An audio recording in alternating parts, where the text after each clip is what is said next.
এই তরকারি অনেকভাবে তো খেয়েছেন, একবার এভাবে রান্না করে খেয়ে দেখুন। দিয়েছি আলু, পেঁয়াজ, কাঁচামরিচ, লবণ, হলুদ, তেল, একটু ঝালের গুঁড়ো, দিয়েছি গোটা জিরে, আদা রসুন বাটা ও সরিষা বাটা। অনেকটা সময় নিয়ে কষিয়ে নেব। আর এখানে নিয়েছি সিম। এটা কিন্তু সিমের সিজন না। সিম সংরক্ষণ করতে চাইলে সিমের সিজনে সিমগুলো সেদ্ধ করে নেবেন, হালকা সেদ্ধ, একদম বেশি সেদ্ধ করা যাবে না। আমি ফ্রিজ থেকে বের করে ঠান্ডা করে নিয়েছি।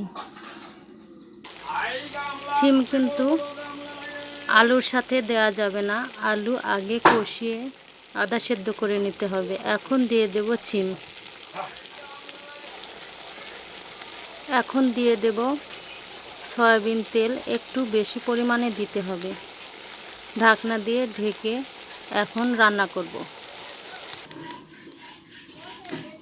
আমার কষানো শেষ। এখন দিয়ে দেব ঝাল, লবণ, হলুদ মাখানো দেশি ট্যাংরা মাছ।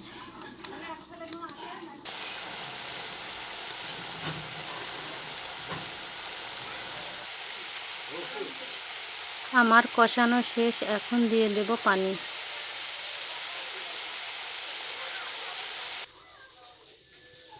এটা যেহেতু ফ্রিজে রাখা সিম, তাই বেশি ঝোল রাখা যাবে না। অল্প একটু পানি দিয়েছি। এখন ঢাকনা দিয়ে ঢেকে রান্না করে নেব।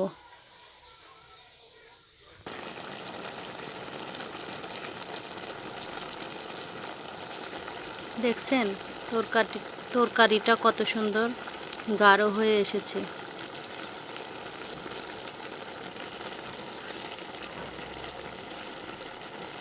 এখন একটু নেড়ে দেব।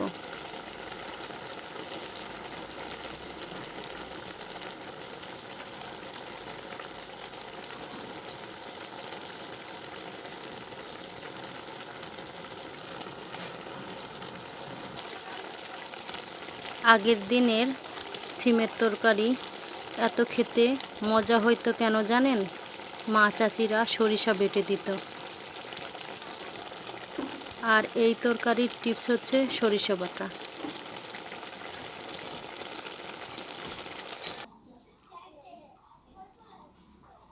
এই যে দেখুন, আমার তরকারি হয়ে গিয়েছে, একদম রোসা রোসা। এভাবে কিন্তু একদিন রান্না করে খেতে পারেন। তবে এই সিম ফ্রিজে রাখার 1 মাসের মধ্যে খেয়ে নিতে হবে, নয়তোবা কিন্তু সিমের আর স্বাদ পাবেন না। ভালো লাগলে একটা লাইক কিন্তু পেতেই পারি। আল্লাহ হাফেজ।